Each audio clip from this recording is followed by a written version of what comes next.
Good afternoon, everybody, and welcome to this, our latest Advice Line live event. I'm delighted to have our community advisors, Ross Parker, with us and Samantha Ritchie. We were scheduled to have Sheila with us this afternoon, but unfortunately, Sheila is not feeling too great. So we send our best wishes to Sheila, and I hope she gets well soon. And thank you to Ross for stepping into the breach at what really was the last minute there. So he has caught his breath. And is online with us this lunchtime. So thank you so much, Ross, for stepping into the breach here. So welcome everybody. Again, usual format for today.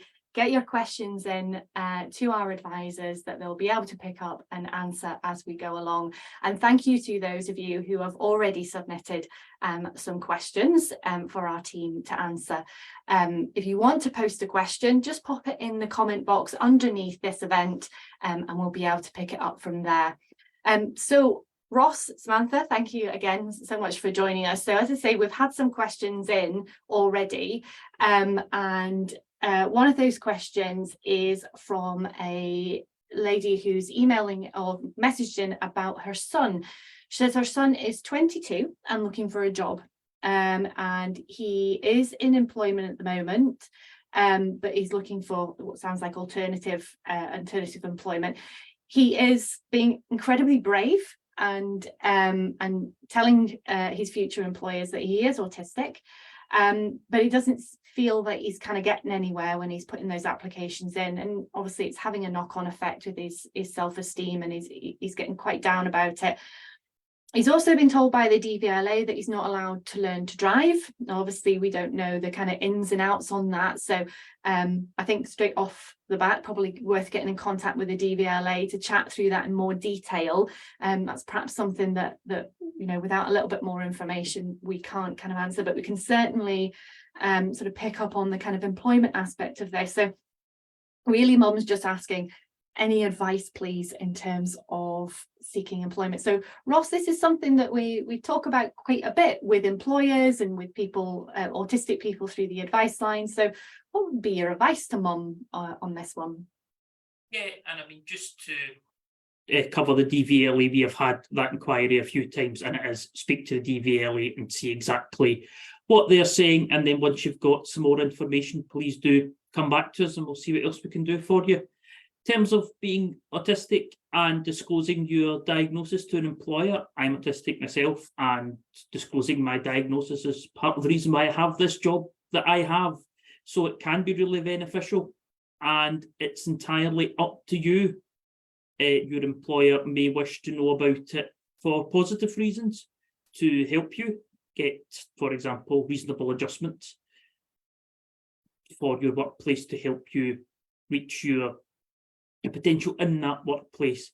They would never ask negatively, they would be asking curiosity wise or to help. It's difficult though, because there is this perception in the employment workplace and society in general about being autistic as, but you know, be open and honest about what makes you you and what strengths you have, and that while autism is a central part of your being, you are you, and you've applied for that job because you feel you're good at it, and you've got that job because your employers feel you're good at it.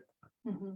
But that disclosure of that identity is such a sensitive place, isn't it? And it's, you know, really your identity and whether or not that's, you know, through a diagnosis or through, you know, self-identifying. No one else is entitled to that information, are they? You know, whether it be within a workplace or in a social setting.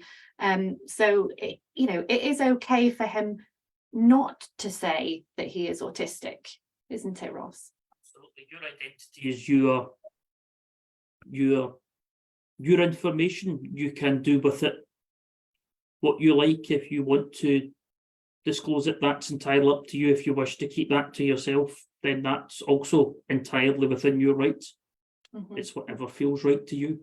Mm-hmm. Mm-hmm. So it's, you know, I'm sorry that, you know, your son is feeling that way, and it's really something that we are really passionate about here at Scottish Autism, about, you know, people being respected and valued, as just as Ross says, for their identity and their skills and their strengths and and the value that they bring to all aspects of life. So I'm sorry that your son is having this experience, and if he would like to chat about that further with any of our advisors, then he can get in contact with the advice line, or he can access support from our advisors through our live chat function on our website.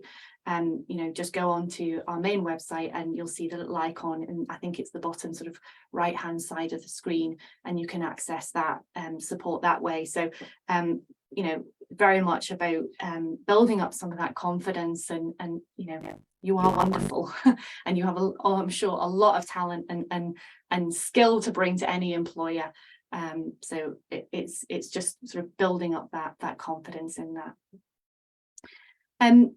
The other question that we've had in, sort of going towards the other end of the kind of life journey, if you like, is we've got a question from a mum of a young boy. And Samantha, I wonder if this is something that you can pick up, because I know you've been involved in supporting some families in terms of understanding diagnosis and getting a diagnosis, and that kind of identity piece as well, but from a kind of parent and carer perspective. So Mum's asking here, she says, how can I get support for my children who are waiting for a diagnosis? And again, this is something that we kind of hear about quite a lot, isn't it? In the sense of, there is in places quite a long wait for diagnosis, and people are sort of waiting and trying to navigate that process. But they're waiting for a diagnosis in Dundee. So Mum's been super helpful and given us that location, and it's always really, really handy if we know exactly where the person's based. So she says their children need somebody to help explain that autistic identity, and what makes them unique, and what strengths and talent they have. She says she can't find any support locally, and she's been waiting 3.5 years for that diagnosis. So what advice would you give to Mum in terms of where she can access that support? I think it's really important to be aware of, what sort of support is available locally to herself as a parent, but also to her children. Within Dundee, there's the National Autistic Society. There is also an organisation called DAS, who are Dundee Autism Support Hub, who can be quite helpful. As well as that, there is Perth Autism Support, and there's actually the Yard in Dundee as well, so that's for young people. So it might be quite good for mum to connect with other parents to share perspectives and experiences, but also for the young people to actually connect with others as well. So I would say some of those organisations, the Yard could be quite good. And also in relation to sort of explaining autism, there's some really good resources online. There's a website called Amazing Things Happen that actually explains autism using child-friendly language that's quite accessible, and it can actually be really good for if there's any siblings as well, to help them understand what autism is, and how that might impact on the person in their family, because autism presents very, very differently, and people can have very, very different experiences, and it's just to be mindful that one person's experience can be very different than another. Yeah, I think that's a really important point. Your specific situation is really unique, isn't it? And of course there's our advice line as well, isn't there? Mums and dads are very welcome to get in contact with our advice line, and we can talk through areas that might be difficult, or might be that mums and dads need a little bit of space just to kind of talk through. So really good local knowledge there, Samantha, in terms of what's around in Dundee. So hopefully that's been helpful. But if there is anything further, do get back in touch with us, and we can see what we can find, because I know sometimes we're all super busy. There's lots of need out there, isn't there? So sometimes you can come up against the kind of challenge of kind of things being at capacity in terms of being able to support. So do get back in touch if they've not been helpful. So as we've been chatting, we've had a few comments come up through on our Facebook page. So I'm going to sort of turn us to there now. So this is from Stacey. Hi, Stacey. Thanks for joining us. She says, hi, my daughter is almost 7. She's experiencing really extreme outbursts at home, often physical, which can be directed towards mum and a sibling. So sounds like things are really quite stressful. There's a lot of stress happening in that household. currently waiting for an autism assessment. Mum believes that she's sort of masking at school and then coming home and letting it all out, and all that frustration and all that stress that's building up through the day is coming out when she's at home. And again, you know, Ross, Samantha, this is something that we hear quite a lot, isn't it? You know, that kind of, I'm coping, and then I come home and this is my safe harbor, so I can just let it all out, and I know that you'll still love me afterwards, after I've kind of got all that out. So she says, what support is available to us as a family in particular, and is there any sibling support available? I feel like my young daughter is really struggling too. So, Ross. Yes, I'll take this one. Yep. Yeah. I mean, yes, Samantha and I both nodding away when you were saying it's masking at school and then coming home. And I mean, in a funny roundabout way, it's a compliment, because your home is where your child is comfortable and free to be themselves. That's not particular comfort when they're, you know, being very stressed. But yes, please do know that there is support there. If you could get in contact with us and let us know where you are, and maybe get in contact with us through email or the phone, and we could discuss with you what support might be there. It is dependent on where you are, but there will be something. It's just so we can provide the exact right support for you.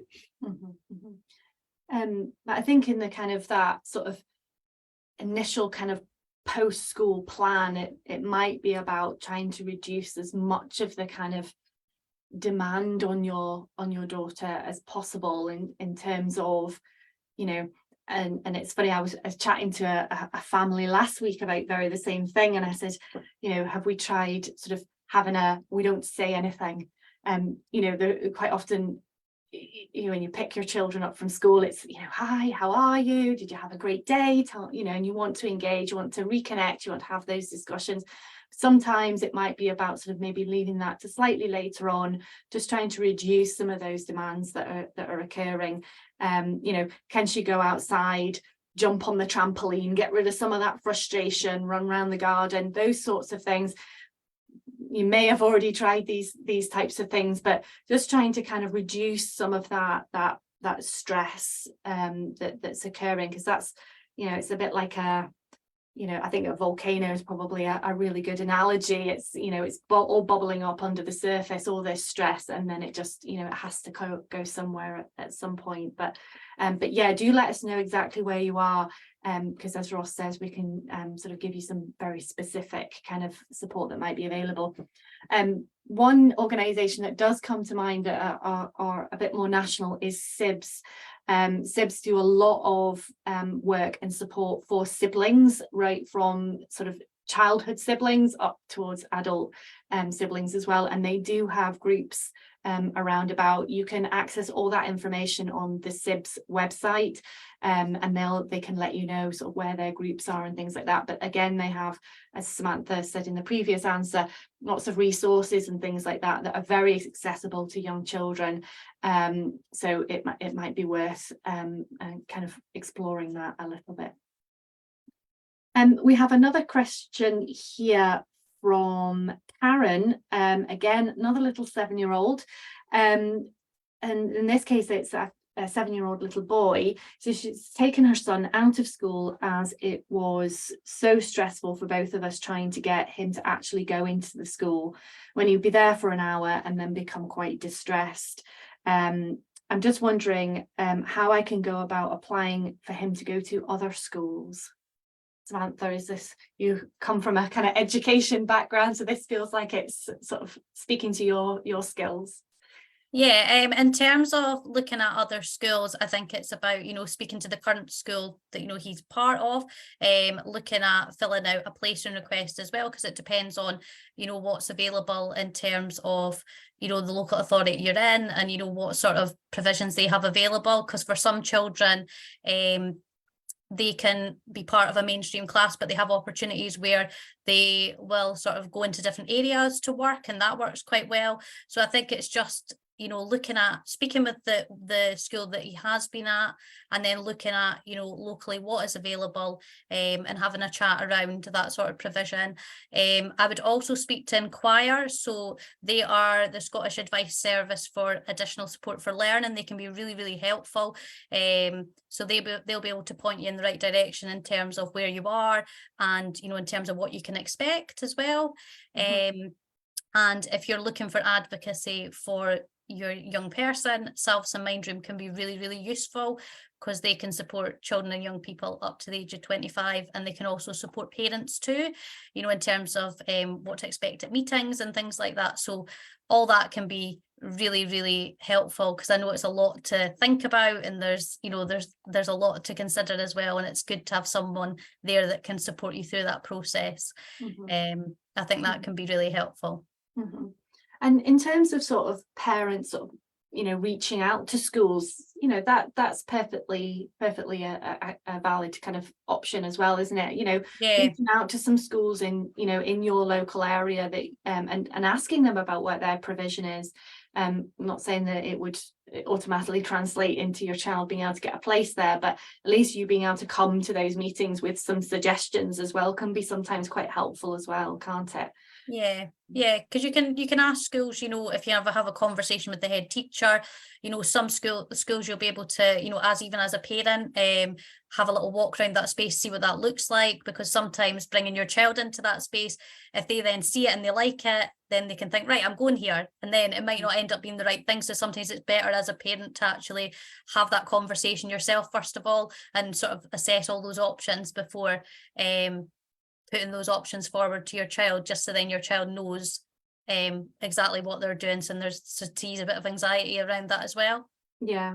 So Karen has just very helpfully popped back on and just given us a little bit more information about what's happening here. So she says he already attends a special needs school, and the school and her, you know, mum's saying they've been working together and trying really hard to make something work, but nothing has worked. But again, it's probably about going out and looking about what does your child need from that education setting, and really, you know, looking at what provisions might be out there in terms of being able to help. But it's a difficult one, but Samantha is giving some really great advice there in terms of getting in contact with Inquire. You know, Inquire can help you sort of navigate what you're entitled to, and what your children's rights are in terms of education and access to education as well. And they do some really, really great work there to support that. But it's a common issue, isn't it? You know, we hear a lot about children not being able to access school. And I'm just going to sort of bring us over into one of our questions that we sort of had submitted prior to this event, because I think it kind of sort of aligns with what we're talking about here. So again, from a mum saying, hi, my son is 14 years old. He hasn't been to school since October. He sits in his room either watching TV or playing on his Xbox. They're waiting on a CALMS appointment, and there is a potentially an autistic identity or diagnosis there. Now, mum's asking about sort of getting in the shower and going for a wash and things like that. But again, it's that sort of not being able to access that school environment, not being able to access that education, which fundamentally all our children have a right to that education. So you know, in terms of sort of motivating, you know, getting kids infused to do certain things, you know, obviously mum's talking here about sort of personal hygiene, but you know, what sort of advice, and mum's asking, do you have any tips that you can help? I think definitely contact and Inquire is a very, very good option. But I also think that even in terms of being at home, not placing too many demands, and actually looking at what is, you know, that child interested in. You know, how can we hook him into learning? You know, if he likes watching lots of videos, then, you know, we can learn through different videos. Also, there's different apps and different games that you can play, you know, in terms of like maths learning, or in terms of history and things like that you can use, which actually it doesn't really feel you are learning and you're sort of consolidating your knowledge, but it doesn't really feel, it feels fun, because I think it's about putting the fun back into learning and seeing learning can be enjoyable, because if there's lots of sort of negative sort of connotations at the moment with that, it's about sort of building that up really gradually. Because if you've not accessed school for a while, it's about the small steps to get there, not trying to do a big push to get there too quickly. It's about I think it's just trying to change the mindset towards learning. And it depends on, in terms of learning styles, if, you know, for some people they're very visual, for other people, you know, it can be very, very different. So it's about having those conversations, you know, what do you really like, you know, how do you want to learn? And I think that can, because I think if your child feels like they're being listened to and they're included in their learning, they'll engage with it more. It's like anything. If you include them in the process, it's really helpful. Yeah, no, absolutely, absolutely. And in terms of Ross, you know, I know we've talked as a team around you know, going for a wash, getting a shower, sort of those personal hygiene, and you know, there is an element, it's a 14-year-old boy, but you know, actually there's a lot going on when you go for a shower, or you know, you're going for a wash and looking after that personal hygiene. So, you know, from that perspective, what sort of tips do we have that maybe might be helpful to mum in terms of managing that a little bit? Absolutely.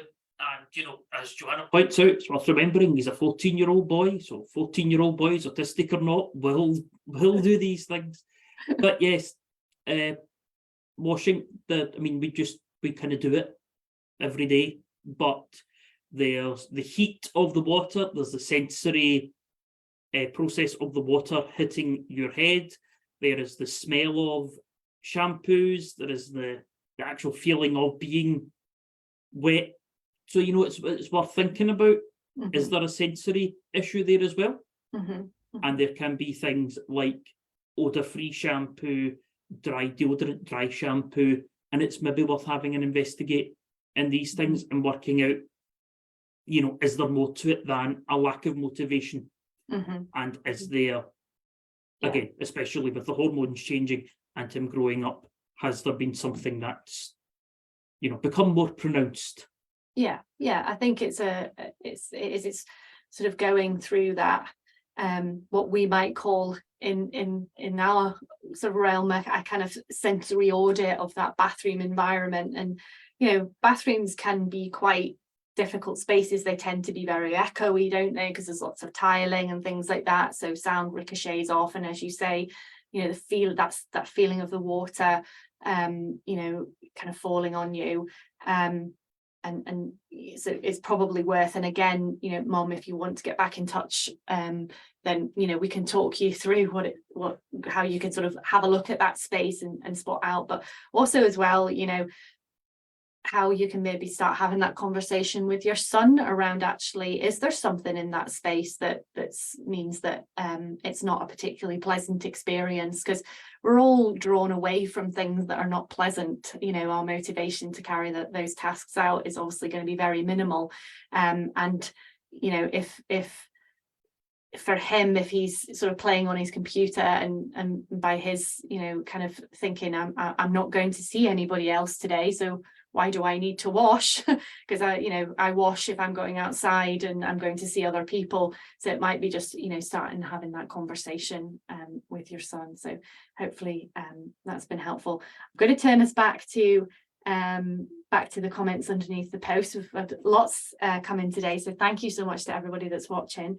I'm just going to sort of pick up just a couple of comments from people more than questions, but Donna has kind of posted here, and I suppose this is kind of leaning towards some of misconceptions about autistic people and what that autistic profile looks like. And I think, Samantha, you talked earlier around, you know, one person's autistic experience and identity is going to be very different from somebody else's. But, you know, kind of Donna's saying here, you know, last week she was told she couldn't be autistic because she could hold a conversation. You know, it's those sorts of myths and misconceptions. So I'm sorry that you've been told that, Donna. As we are proving today, it is perfectly possible for an autistic person to be incredibly eloquent and hold a great conversation. So that's complete. Could I get that in writing, please? Absolutely, 100%. Just again, picking up a comment from Danny here, really, you know, that kind of inequality or there not being the same level of support universally across Scotland. You know, she's in the south side of Glasgow, and why is there a lack of support in some places than others? And unfortunately that is the case, isn't it? You know, it's we hear people talk about it being a bit of a postcode lottery, and it really shouldn't be that way. But again, you know, it might be that we know of places in that area that you can go to access support, but you know, you can write to your council, you can write to your local MSP, you know, and ask the question and say, look, this community would really benefit from support in those areas. So there are things that you can do in terms of sort of raising that issue more locally. I'm going to pick up a comment here from, I think it's Traxy.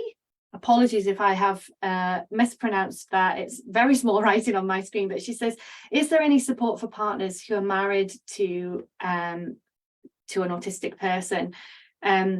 She says, or she's reflecting that since COVID, her partner's mental health has suffered. You know, is there anywhere where she can go to sort of broker that connection of support, Samantha? In terms of, I've actually had people ask me this before actually, on the advice line. So in terms of groups across Scotland, there isn't a huge amount, in all honesty. It's more sort of online groups as such, rather than your sort of in-person meetups. In terms of that, it's more, there's only about two or three, and they're very sort of, they're not really a specific area as such. I think there used to be one that was kind of more Scotland based, but there's really not a huge amount. Ross, I'm thinking about some of the groups that potentially we have available that might be of a good fit here, and I know you've been involved in some of those groups. Yeah, I mean, it's worth remembering and reinforcing the message that we do have online groups available Scotland-wide for autistic people and their partners and or families. And please do, you know, if you wish to join them, please do reach out. They're a great community, and they do a lot to help each other. And it is often a huge release for families when, you know, it's just, people can say, I'm in this situation, can I please talk to someone who's in a similar situation? And that is so validating. And that is so important. So we have that. Also, if you wish something to read, our friends at the National Autistic Society do have good advice and a good webpage on being the partner of an autistic person. So I'm hoping that our colleagues who are sort of monitoring our event this afternoon will be able to pop a link onto our events page, which will give you details of all the different kind of groups that we're doing. But I think that's a really important point that you raised there, Ross, and certainly something that we're really keen to support, is that peer support and that authentically autistic space where, as you say, somebody with a similar experience to you can help, because it is very personal, and that kind of connection is really super important. So hopefully our team will be able to pop a link out on the comments box below this post, and you'll be able to click through to that. Just picking up one final question. This afternoon has flown by. We've had some really great questions in from people. So just to pick up this question that's coming from Danny again, she says, a 7-year-old son was diagnosed with autism during lockdown, and she's, you know, was given a bit of paper, and again it's that story we hear, and sort of and has been sort of figuring things out. She's now trying to get him the support that he needs emotionally, and to help sort of manage, again, you know, that theme of those sibling relationships and things like that. And what she's worried about is obviously siblings are trying to sort of figure out, you know, why does their brother become upset about certain things. And I suppose immediately comes to mind is our Get Set for Autism program, Ross. This feels like a good fit, and I know you've been within that project for a little while now, so I'll hand over to you to kind of talk through the type of support that might be available through that program.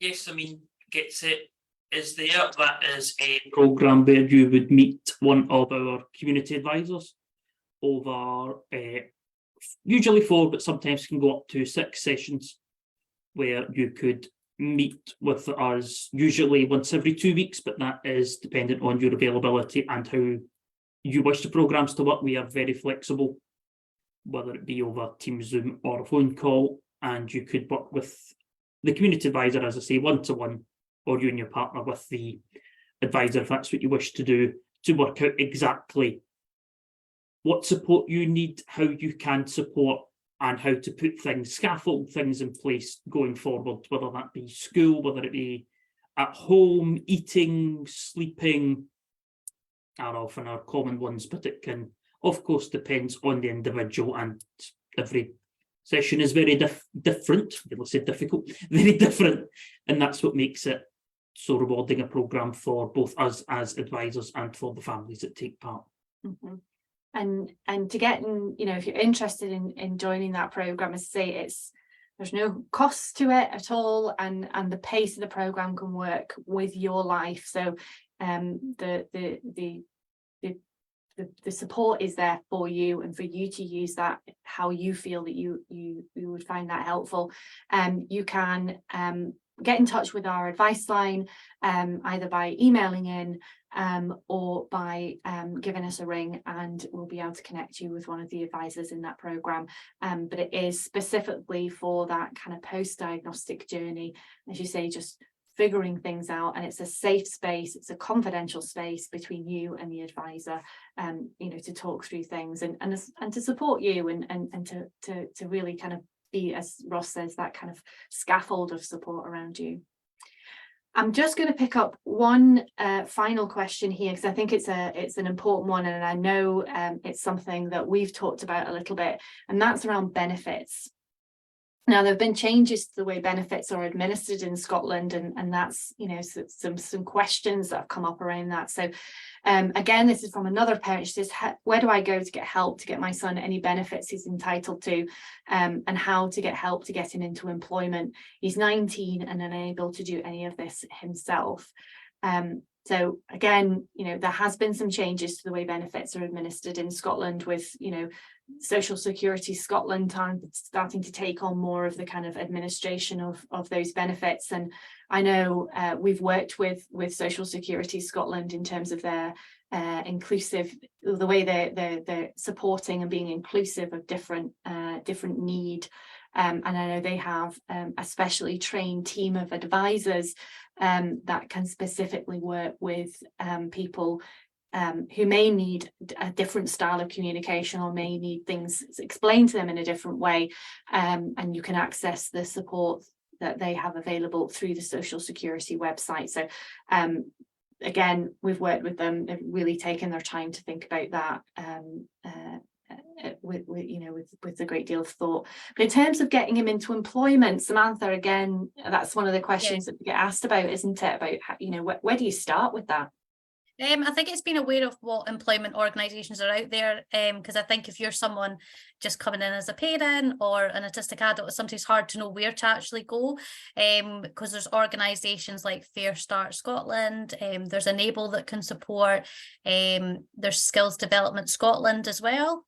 And there's actually, if you have a look online, there's actually a finding employability module that you can actually do. So these organisations and different modules can sort of set you up by looking at things like CVs. They can look at interview skills and sort of taking things sort of step by step gradually.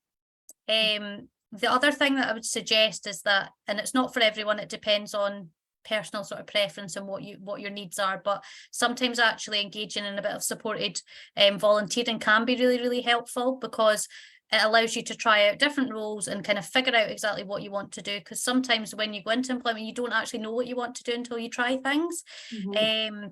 So Volunteer Scotland can be a really good website for that.